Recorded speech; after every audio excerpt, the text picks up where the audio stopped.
मुंबईच्या वांद्रे परिसरामध्ये वातावरण कमालीचं तंग बनलेलं होतं, कारण इथे सुरू असलेली एक अतिक्रमण विरोधी कारवाई ज्याला अर्थातच स्थानिकांचा मोठ्या प्रमाणात विरोध सुरू झाला। पोलिसांवरती काही समाजकंटकांनी जोरदार दगडफेक केली आणि वातावरणात तणाव निर्माण झाला।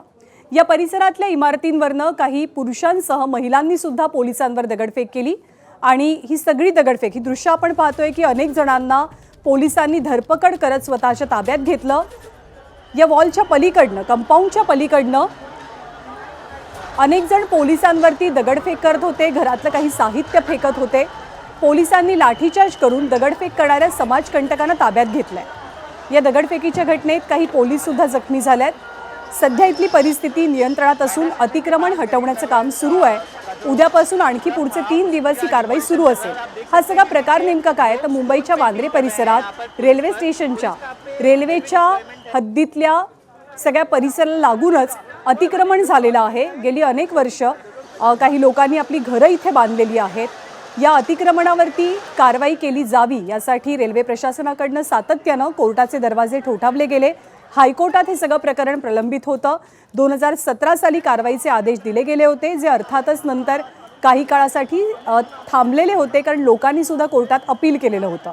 मग अखेरीस हायकोर्टानं पुन्हा एकदा अतिक्रमण हटवण्याचे आदेश दिल्याच्या नंतर पोलिसांनी ही अतिक्रमण विरोधी मोहीम हाती घेतली, परंतु स्थानिकांनी या मोहिमेला तीव्र विरोध दर्शवल्यामुळे पोलिसांनी सुद्धा बळाचा वापर केला आणि अतिक्रमणाची कारवाई त्यासाठी अडसर बनणाऱ्या लोकांना आपल्या ताब्यात घेतलं।